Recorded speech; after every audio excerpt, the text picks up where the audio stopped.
Hi everyone, welcome back to my channel. Today we are going to learn 30 daily uses sentences related to wearing clothes, shoes, etc. আজকের এই ভিডিওতে আমরা শিখব পরিধান সম্পর্কীয় 30টি বাক্য।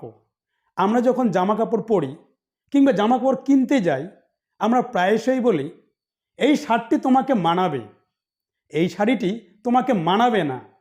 সে গতকাল যে শাড়িটি পরেছিল তা তাকে ভীষণ মানিয়েছিল। অর্থাৎ এই মানানো বা না মানানোর ক্ষেত্রে আমরা ব্যবহার করব suit. Let's have a look at some examples. এটা তোমাকে মানিয়েছে বা এটা তোমাকে মানায়। It suits you. এই শার্টটি তোমাকে মানিয়েছে। This shirt suits you. এই জ্যাকেটটি তাকে খুব মানিয়েছে। This jacket suits him well. এই পোশাকটি সত্যি তোমাকে মানিয়েছে। This dress really suits you. এটা তোমাকে মানায়নি। It doesn't suit you. যে শাড়িটি সে পরে আছে তা তাকে মানায়নি। The sari she is wiring doesn't suit her. ওই সোয়েটারটি তোমাকে মানাবে। That sweater will suit you. এই পোশাকটি তোমার বাবাকে মানাবে না। This dress won't suit your father. এই শার্টটি কি আমাকে মানিয়েছে? ডাজ দিস শার্ট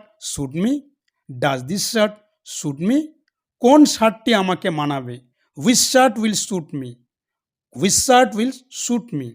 তুমি সকালে যে জুতোগুলো পরেছিলে তা তোমাকে মানায়নি। The shoes you wore in the morning did not suit you. যে পোশাকটি তুমি গতকাল পরেছিলে তা তোমাকে মানিয়েছিল।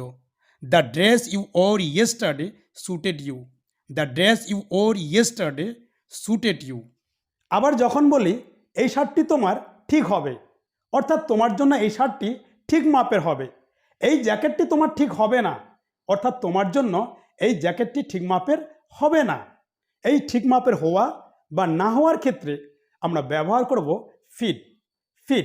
Let's see some examples. এই শার্টটি তোমার ঠিক হয়, অর্থাৎ এই শার্টটি তোমার জন্য ঠিক মাপের হয়েছে। This shirt fits you. এটি তোমার ঠিক হবে, অর্থাৎ এটি তোমার জন্য ঠিক মাপের হবে। This will fit you. এই প্যান্ট তোমার একদম ঠিকঠাক হয়েছে, অর্থাৎ এই প্যান্টটি তোমার জন্য একদম ঠিক মাপের হয়েছে। This pants fit you perfectly. আমার চশমাটি আমার ঠিক হয়নি, অর্থাৎ আমার চশমা আমার জন্য ঠিক মাপের হয়নি। My glasses don't fit me. এই চপ্পলগুলো তার ঠিক হবে না, অর্থাৎ এই চপ্পলগুলো তার জন্য ঠিক মাপের হবে না। দিস স্লিপার্স ওন্ট ফিট হিম। আবার কখনো আমরা বলি এই জ্যাকেটটি আমার টাইট হয়, অর্থাৎ এই জ্যাকেটটি আমার আঁটোসাঁটো হয়। এই সোয়েটারটি তার ঢিলা হয়। এই টাইট বা আঁটোসাঁটোর ক্ষেত্রে আমরা ব্যবহার করব টাইট, টাইট। ঢিলার ক্ষেত্রে আমরা ব্যবহার করব লুজ। চলুন দেখে নেই কিছু উদাহরণ। এই শার্টটি একটু টাইট, অর্থাৎ এই শার্টটি একটু আঁটোসাঁটো। This shirt is slightly tight. এই জ্যাকেটটি আমার টাইট হয়। This jacket is tight on me. এই জ্যাকেটটি তোমার টাইট হবে। This jacket will be tight on you. এটা কি আমার টাইট হবে? Will it be tight on me? এই শার্টটি একটু ঢিলা। This shirt is slightly loose. এটি আমার ঢিলা হয়। It is loose on me. এই জুতাগুলো তার ঢিলা হবে। This shoes will be loose on him. আমার জামার হাতাগুলি খুব খাটো। আমার জামার হাতাগুলি ততটা লম্বা নয়। এই লম্বার জন্য ব্যবহার করব লং, খাটোর জন্য ব্যবহার করব short. Let's have a look at some example. জামার হাতাগুলি খুব খাটো। The sleeves are too short. জামার হাতাগুলি ততটা লম্বা নয়। The sleeves are not long enough.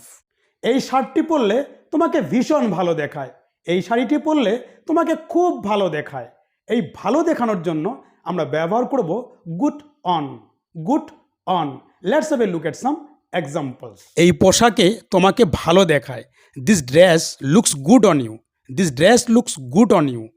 কোন পোশাকে আমাকে ভালো দেখাবে? What dress will look good on me. What dress will look good on me. আশা করি ভিডিওটি আপনাদের ভালো লেগেছে। ভিডিওটি যদি ভালো লেগে থাকে অবশ্যই লাইক, কমেন্ট এবং শেয়ার করবেন। অবশ্যই চ্যানেলটি সাবস্ক্রাইব করবেন। দেখা হবে পরবর্তী ভিডিওতে। Till then keep practising, have fun, bye by.